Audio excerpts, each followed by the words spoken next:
Hey everyone, this is Tony, Dungeon Master for D&D Raw. Today we're going to be going into one of our NPC stories. Now next week will be Sharp and Quill Episode 8. Join us now for our NPC story on Zouless, the last job of the pirate Zouless. Dear Darwin, as requested in order to complete the entire story of the defeated Tenebrus, I will write down the small part I played in helping you achieve this tremendous feat. Just remember, you owe me one after this. Just over a year ago, I had my vision from Vumera, the night before the gods vanished. A vision of Tenebrus, of Amulet, of my death. I understood the vision was showing me possibilities. As in one part, the amulet was destroyed, and in another, the amulet summoned Tenebrus onto our plane. I had no idea where to even begin with this information, so I just kept my eyes open for any sign of this amulet on a pedestal. It was on a run near the Isle of Storms that I found it. It was my first mate, Kaya. Heard there was a small ship all alone on a nearby island, and she heard they were treasure hunters. Now, we asked around the Isle of Storms, and we confirmed that these definitely were people looking to spend money, at the very least. So, paid off a few people, found out where they were looking, and followed their trail. Found a small island about 2 days' journey east.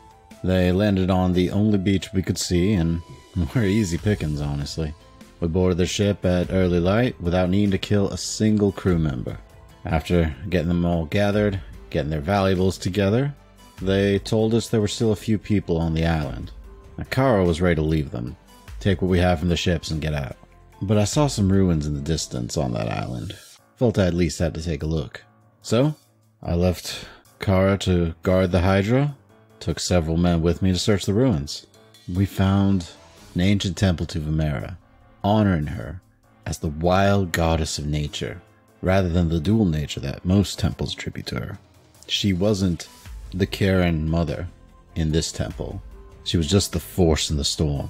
Now, it wasn't much past this main doorway that we found the party that preceded us, and they were dead, mostly ripped apart. That got our attention. Drew my blade and crossbow right away, kept my eyes peeled for danger, but it was quiet in those first few rooms.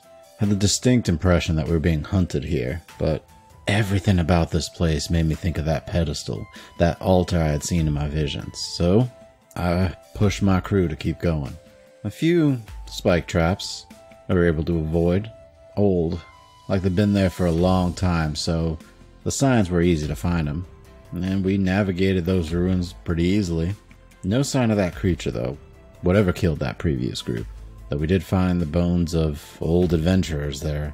Eventually made our way to the back of a large chamber with an altar, and found a little passage underneath into a crypt. I tell you, the stench below there that wafted up, I must have been sealed down for a long time. I left 2 of my men to stand guard up here and report back if we didn't return in a few hours. That way the Hydra would know and could set sail. Deeper and deeper we descended and found the remains of acolytes of Vumera, but there was some corruption in the area. Some foul necrotic magic. Powerful necromancy corrupted the area, turning what was once the Temple of Vumera into something unholy. But still no sign of any other life but us. We navigated these narrow hallways here and eventually found a sacrificial chamber. The floor and altar were stained red with blood. A deep red to show it had been used a long time ago, and a lot.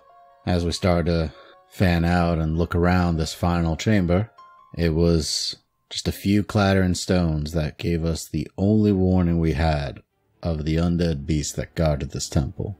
And this thing was massive. It must have been some sort of experiment by Tenebrus, as it looked like the combination of a Goristro, you know, the Minotaur thing, and a Glabretsu, the one with 4 arms and 2 of them are like crab claws. Well, the Minotaur parts were this huge cracked horns, these powerful hooves, and just a massive frame. But it also had 2 smaller clawed arms like a crab, spike joints, and a wolf-like head. This thing was rotting, with red-gray fur that was matted and covered in dry blood, and 2 pinpoints of lights in its skull-like head. Now, it was holding on to the wall above us, and as soon as it let go, it crashed down on the floor, towering over us. It was nearly 20 feet tall. One of its crab-like appendages just snapped one of my crew in half in a single quick motion, which sent the rest of us back and firing crossbows at it as quick as we could. The beast was in a frenzy, like any barbarian you've ever met, and came at us hurling stones that one cracked into the skull of another crewmate, while we sent bolt after bolt into this thing's chest, but it barely noticed him. I rolled as a clawed hand tried to snap at me and hacked at its ankles, trying to get it to stumble, but it seemed to make almost no impact in its skin.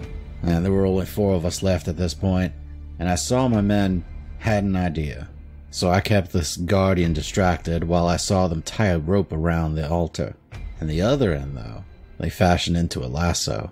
And that's when I realized what they were doing. But I had my own problems, as this thing was slamming the ground in front of me, trying to cut me in two. And I fired a bolt, actually hitting the thing in the eye. And as I did, that's when my men hurled the lasso at it, but just a little too late. I got a little angry with that bolt to the eye, and it charged. At that very moment, the rope missed, and it smacked me to the side in its fury. I rolled to my feet, but I had a hard time breathing at this point. Probably broke a rib or two. Fight wasn't over though. This thing had come around and started charging at me. I saw my men pulling the rope back as quick as they could, and I decided to try a guiding bolt. And you know how difficult that's been for me lately. But I pulled the energy in my hand and I waited. I waited for my crew at the last possible moment, and then dodged to the side, sending the bolt right into the Glabretro's face. Not sure if that name will stick. It blinded the Glabretro as I took a claw to the side, but the horn had been caught in the lasso, and as the rope grew taut, it yanked the beast's head down into the side, cracking its face into the floor, though the altar was nearly yanked out as well from the force of this thing.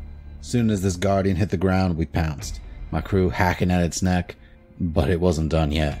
I started to stand, crushed one of my men under its hand while it launched another with a kick from its hoof. I was on its shoulders in a second as it got up. I fired my last shot from my hand crossbow into the back of its skull, and though it tried to shake me off, I tossed my hand crossbow to the side and grabbed onto one of its horns, to steady myself as it was getting up. But I saw the crack that my bolt had made, so I drove my rapier into the back of its skull, running the guardian through. And the life left the beast. It came crashing to the ground, and we had a second to breathe. Well, I say a second. I went into whatever crew I could find that was still breathing and did what little healing I had left to keep them standing. Collected the rest of my things, collected what we could off everybody else, and made sure the crew that was alive could get out of here. I prayed over the rest. We were under a Temple of Vimera after all. But interesting thing was, because the beast had nearly yanked the altar out of the floor, we saw that it was actually meant to be moved. Maybe we forced it a bit. With the rope already taut, we helped use it to lift enough of the altar out of the way, and that's when I saw the pedestal from my vision, and sure enough, the amulet on top of it. I put it on immediately and saw my vision again, and felt a dangerous connection to the demon lord Tenebrus, but I knew what I had to do next. We returned to the Hydra with what little loot previous adventurers had on them, and I retrieved my sending scroll, and then I cast the spell to inform you, Darvin, of what I had and that I was bringing it to you. We restocked back at the Isle of Storms, and that's when I told Kaya it was the time for me to pass on the mantle of Zouless. I told her when we got to shore I'd be heading to Orenthal, and that I would no longer return to my life on the seas. She never understood my connection to Vimera, but she did not question my actions, because honestly I think she really wanted to be captain of the Hydra. So, from there we set sail for Amaran, where Tenebrus was waiting for me. But it was honestly thanks to the protection and aid of Sharp and Quill that I made it. I wouldn't have made it to Orenthal alive, if not for them. And for that I'm eternally grateful. And so from there you know the rest. Got the amulet, killed a demon lord, moved up in the world.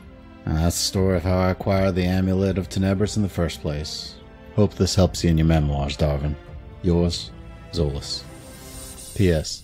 Feel free to change the name Glabretro, if you think of a better one.